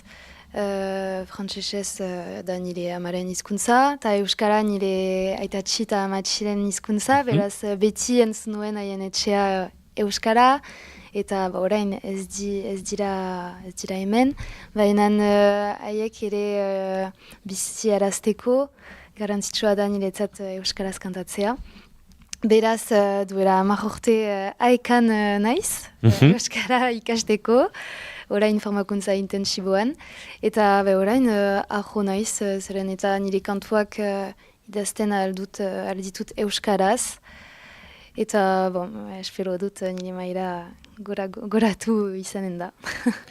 Ezberdina zaizu prozesua, balegia, izan ditugu euskal kantari elebidunak gurean, uste dut soilik hegoaldekoak, alegia gazteleraz, espainolez eta euskeraz egiten zutenak, baina esango nuke euren kasuan euskaldun zahar edo direla bi hizkuntzetan, alegia gazteleraz eta euskeraz txikitatik aritu direla, eta han eta hemen sentitzen dutela momentu batean ze hizkuntza aukeratu.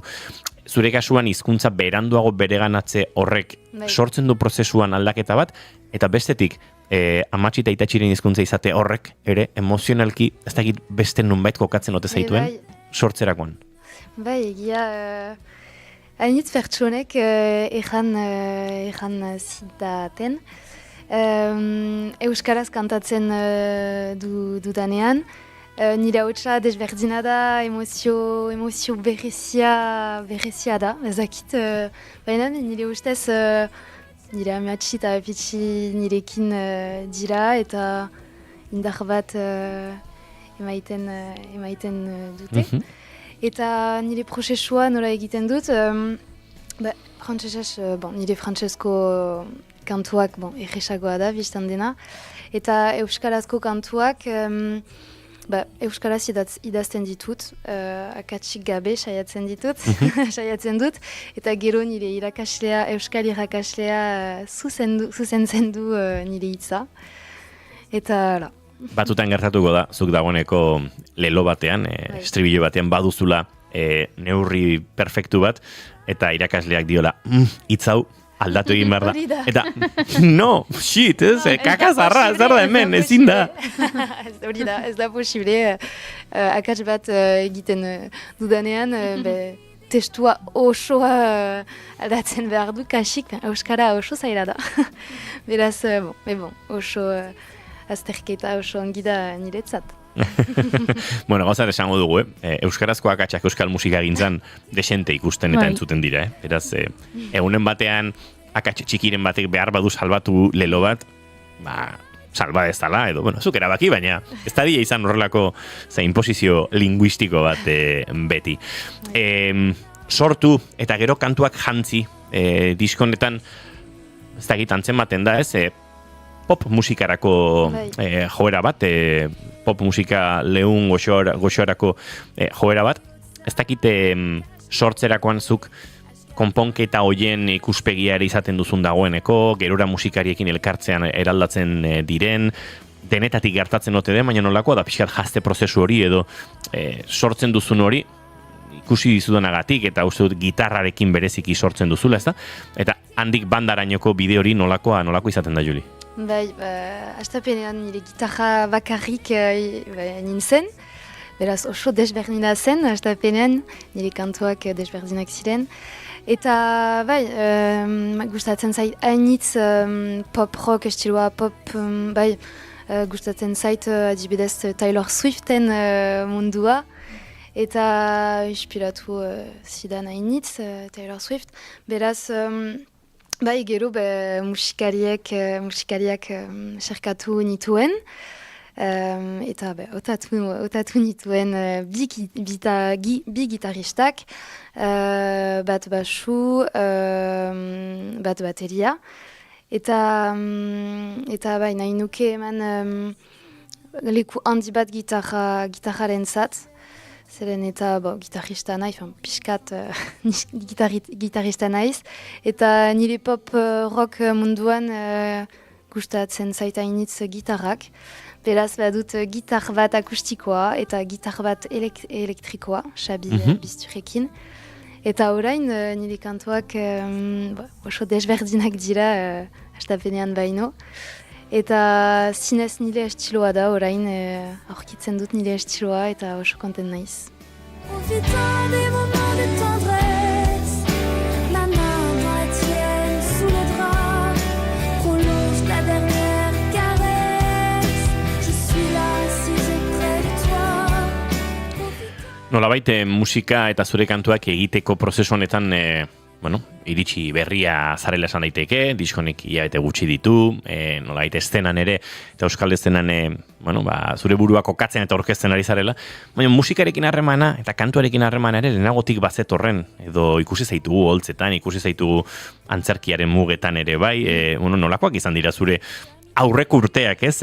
Julie kantariaren aurreko urte musikal horiek edo. Bai, dut hainitz proiektuak, nire bilbidean, hasi nintzen orkestra batekin, bestak alaiturik, nire udako lana zen, beraz, hasi nintzen horrekin, eta gero kabaret alde batean ere naiz, beraz, kantatzen eta dantzatzen eta antzerki egiten dut ere, oso desberdina da ere nire proiektu eklor baino, eta beta orain eklor proiektua oso desberdina da, zenta ni naiz Julie eklor proiektuan hori. Dibidez kabaret aldearekin errola bat dut eta ez naiz egiazki Julie, beraz esena gainean showgirl bat delako naiz, baina eklor proiektuan ez da hori. Nire bihotza hitz egiten du, beraz nire bizitzari buruz hitz egiten dut eta kantatzen dut, beraz nire bihotza hitz egiten du. Asko zerrexagoa izango da. Beste showgirl papera hartuta holtza gainera ateratzea, ez da? Bestea, aipatzen zenuen bihotza zabaltzearenak, horrek, bertigoa edo. Zinez oso zailagoa da niretzat nire bihotza idikitzea, eta erraiten dut hori nire kantuan ere, kabaret taldearekin baino, kabaret taldearekin zinez beste jora dut, beraz egesagoa da, bai. Are ginen, Dernier Caresse, ez da egit oso nola oskatu behar den? Nire kantua? Lehenengoa, nola oskatzen da? La Madame Dubin kantatuko dut. Baina ez, ari ginen entzuten Dernier Caresse, orain ez? Dernier Caresse. Dernier Caresse, oso ondo. La Madame Dubin kaipatu duzu, segituan kantatuko duzu. Lehen ere entzun dugu iraganean, hemen badago... pixkata hortzaroarekin, iraganarekin eta amonaren edo matxiren figurarekin alako lotura bat, diskoan pixua handia hartzen du berak. Bai, nire amatxi hil zenean, hasi nintzen idazten nire kantuak, beraz, inspirazioa eman ninduen hainitz, beraz nire lehen kantua, Dernier Caresse da, eta amatxiren omenaldi bat da. Kontatzen dut kantu honetan nire azken momentuak berekin, eta ditut ere iraganean kantua, azaltzen ditut nire oroitzapenak, aurroko oroitzapenak, eta ere la Madame Dubin nire amatxi da ere, beraz leku handi bat hartzen du nire bizia eta nire diskoan. Uste dut, La Madame Dubin eta Monaren inguruan egindako orkezpenaren ostean, lehen kantu bat entzuteko moduan izango gara. Zerbait gehiago jakin behar du entzuleak edo nahiko azaldu diogu dagoeneko kantuaren inguruan? Pixkat, La Madame Dubin nire amitsi da, Alai kantu bat da. Baina bere bankuaren historioa kontatzen du kantu honetan. Zerenetan nire amatxi gustatzen zitzaio hainitz bere bankuan egoitea, egunero eta agurtu zuen pertsonak egunero eta momentu alaia zen beretzat, momentu simplea baina alaia. Eta gero kontatzen dut ere nire kantuan bankua desergatu zen goiz batean eta ez dakigu nun eta triste da eta gero nire amitsi ere desagertu da. Hori da, la Madame Dubon historioa. Jo, negarra egingo dugu eta oraindik ez dugu abestia entzun. Aizue, hause historioa eta kantua segituan. Juli, zoaz gure set akustikora eta entzungo dugu lehen kantu hori.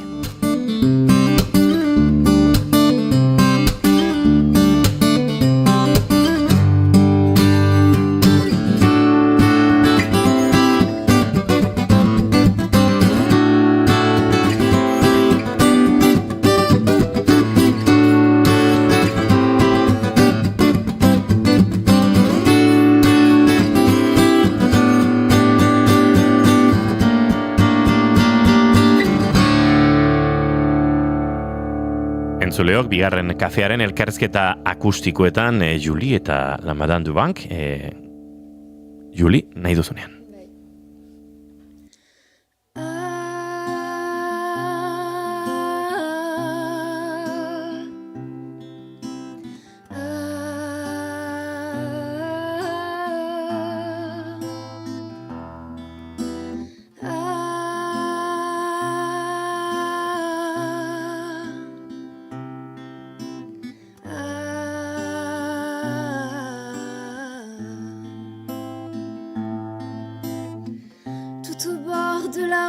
Il était apposé des mains de son époux tout entier fabriqué d'un boisé rouge ou vert, j'en oublie sa couleur. Il était beau et grand d'une immense splendeur. Subtil rayon de soleil, elle s'y asseyait. Son chien Samy, toujours accompagné.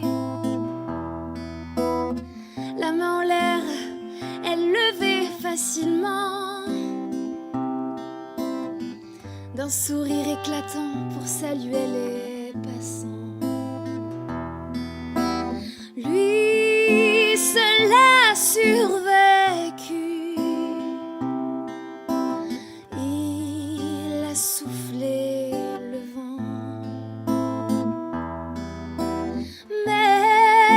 qu'est-elle devenue, la Madame Dubon? Même sans la connaître, les gens la saluaient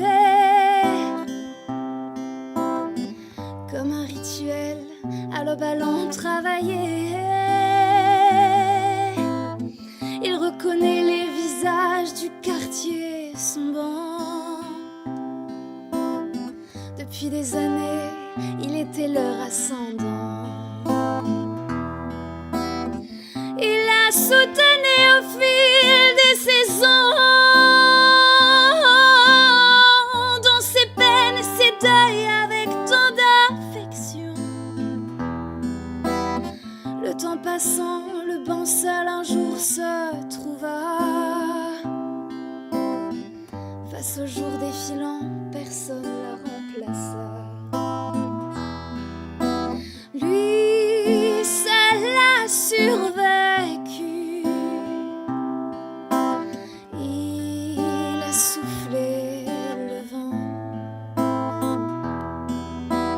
Mais qu'est-elle devenue, la Madame Dubon? Le banc disparut un matin d'été. Embarqué dans la nuit par des hommes malveillants. La madame disparut un soir d'hiver, emportant avec elle les sourires des passants. Lui seul a survécu. Il a soufflé le vent. Mais qu'est-elle devenue? La madame du banc.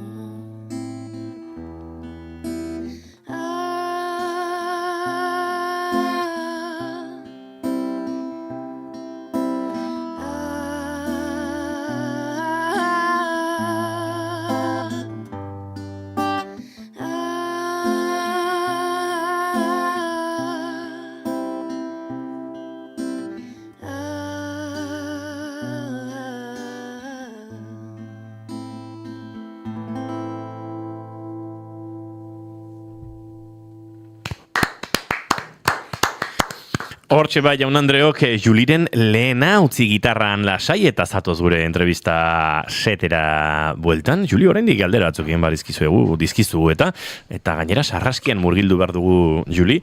Bueno, gaur uste dut bereziki txalotu behar dugula gure sarraskian Kandido Urangaren ahotsa, Goya sarietarako izendatu zutelako atzo, eta az etxapa eman dugun, Kandido Urangak bigarren, beti gaizki izaten dute... Bigarren mailako aktore honena bezala itzultzen dute leku askotan, taldeko aktore honena bezala ere. Ez dakit zein den zuzenagoa, bigarren mailako beti iruditu zait pixkat itxusia bezala, bigarren mailako aktorea, ez? Besten mailan egongo ez balitz bezala, baina nahi duena da protagonismo gutxiagoa. Hori da, protagonista ez den, bai, eta nik Mas Palomasen Kandido Urangaren paperura ikusi nuen hasieratik oso berezi, eta tira, sarraskian Kandido Urangaren ahotsi izateak beti suposatu du horetxo bat, baina gaur pixka bat gehiago. Sarraskia.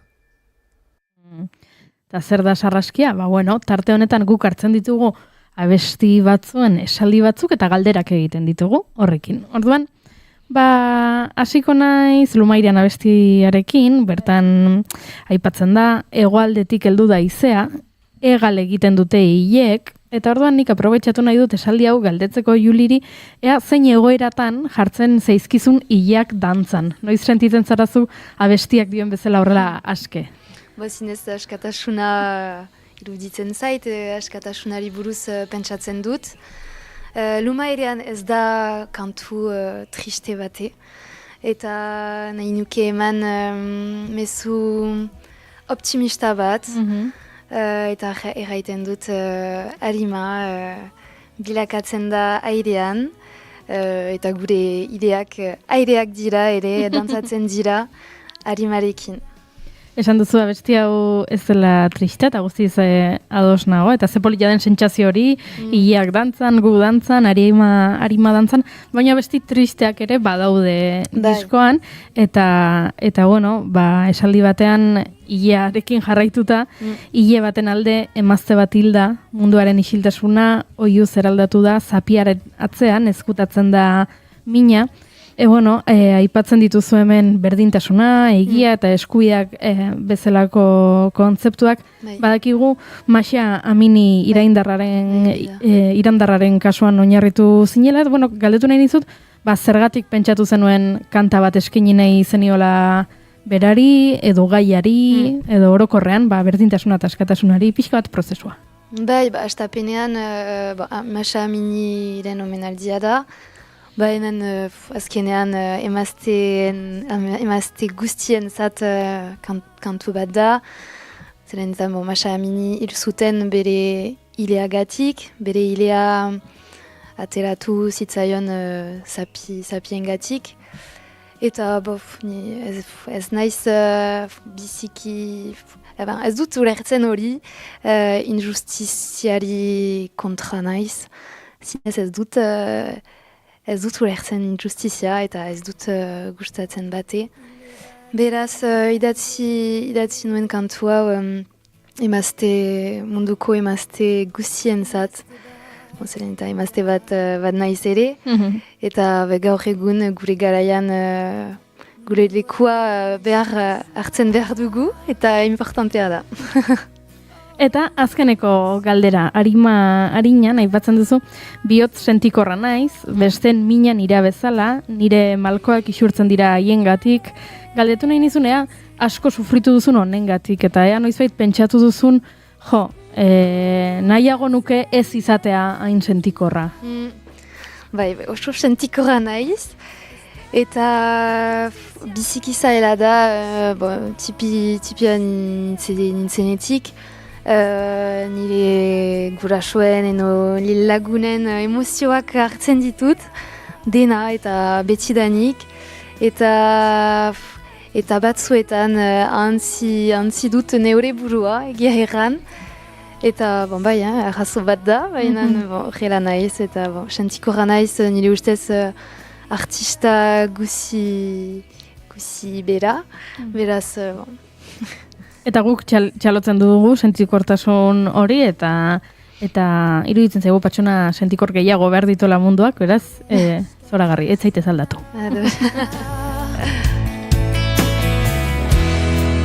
Zuk ez duzu epain zen bizitza. Bigarren kantu bat eskatuko digu Laister Juliri eta gaurko saioare agurtzen hasi beharra daukagu, baina galdetu behar diogu zuzeneko horiengatik. Durango kazokan ginela hortxe justu kontzertu bat bertan bera geratzeko giro horretan izan ginen, eta baina badatoz kontzertuak eta otsailean dagoeneko ikusteko aukera izango du Juli zuzenean entzuleak, zein formatutan, non eta nola, badakigu Bilbo eta Donibane Lohitzune ditugula horrez, otsailaren lehenengo, bigarren aste horretan, otsailaren 12an Bilbon, otsailaren 14an Donibane Lohitzunen, zer topatuko du zuzeneko horretan entzuleak, diskoaren defentsa oso gertukoa, zerbait intimoagoa, nolakoak izango dira kontzertu horiek? Astepenan oso posten naiz nire kontzertua, nire eklor proiektua emaitea, eta egoalde, eskuare egiko egoalden, nire lehen aldia izanen da. Beraz, arro sentitzen naiz frantsesez eta euskaraz kantatzea eta nire kantuak kantatzea. Nire taldea osoarekin izanen naiz Bilbon. Baina, Bilbon pribatua izanen da, maleruski. Baina, Loraldia festivalan izanen naiz ere martxoan, 27an. Eta hori idekia da denentzat. Beraz, zatoz denentzat nire eklor diskoa ikustea eta entzutea. Loge bat bezala idekiko dut, ezena gainean. Eta ere, otsailaren 14an, beraz, Donibane Lohitzunen neomak lehen zatia eginen dut. Nire gitaristarekin, nire Xabi Albisturekin. Eta oso konten naiz, emazte taldea delako. Eta gustatzen zaitanitz neomak taldea eta haien kantuak, oiu bat da, nire ustez ere, eta emaztearen alde ere dira. Eta haien azken bigarren diskoa ateratu zuen, eta nire ustez oso ongi dira. Neomak etarrak ere asko maite ditugu guk, Durango kazokan ere izan genuen hor beraiekin zirikatze goxoa, eta Laister gurean izango dira akustikoan. Oraindik ez dakit data zehatza finkatu dugun entzuleok, baina Neomak tarrak ere Laister izango ditugu hemen gure entrevista akustikoetan. 6 minutu eguerdiko 12etarako, nahikoa denbora gure set akustikoara joan, eta azken kantu bat jotzeko, Juli, baina konta iguzu ze kantatuko duzun, eta horren inguruan entzuleak zerbait jakitean nahi baduzu, zer jakin behar duen. Nire kantua begien indarra deitzen da, bada bideoklipa bat ere nire YouTube horrian. Begien indarra, zergatik, nire ustez gure begiak indar bat dute, zeren eta hitzik gabe posible baita ulertzea dena. Eta pixkat ere desberdintasunari buruz hitz egin nuen kantu hau, zeren eta nire inguruan hainitz pertsonak ez alduten hitz egin, ezagutzen dut, baina haien begietan hainitz gauzak pasatzen dira, eta horrela nire kantua Alaia da, ere, begien indarra. Begien indarra entzungo dugu, Juli, zoaz gure eta akustikora.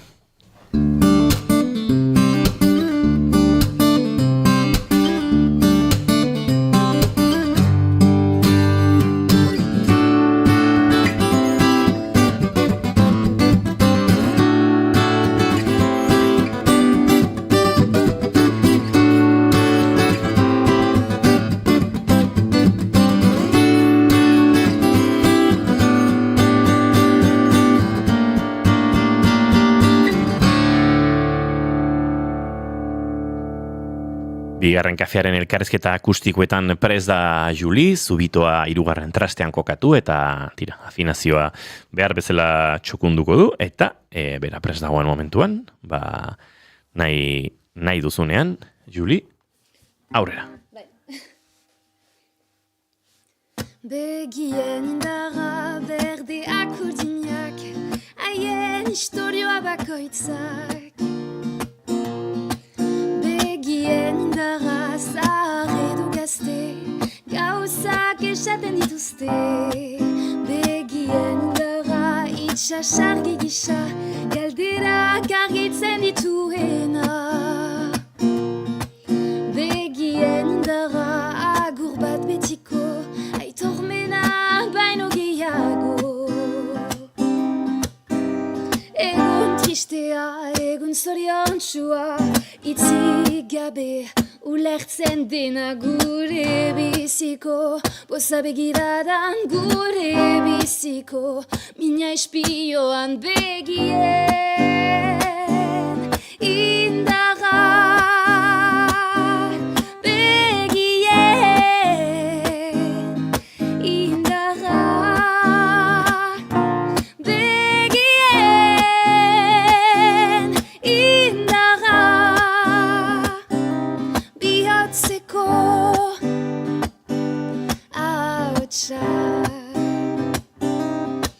Begien indarra umedoak abe bat, sortu dira malkoak.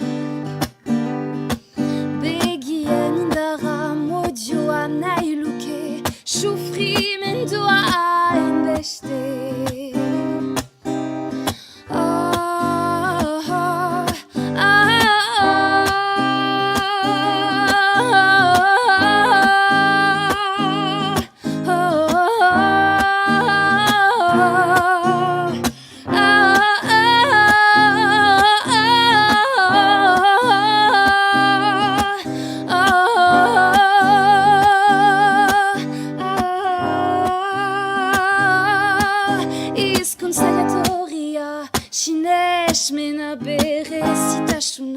Ideia desberdinak unibertsala, da gure begirada gure baitan dugu begien indarra.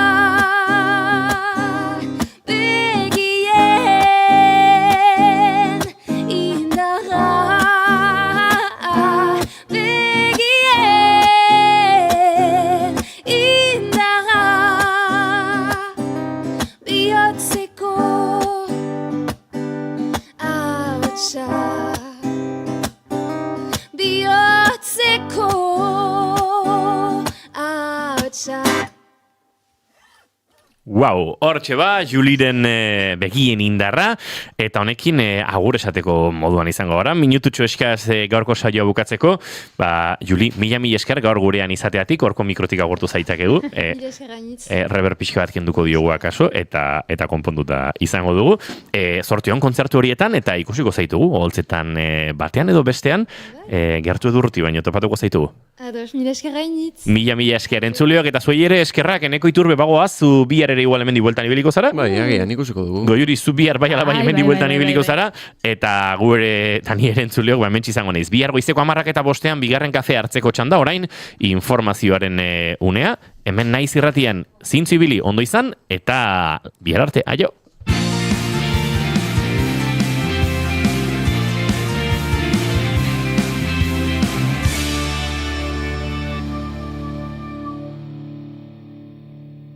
Keep calm and bigarren kafea.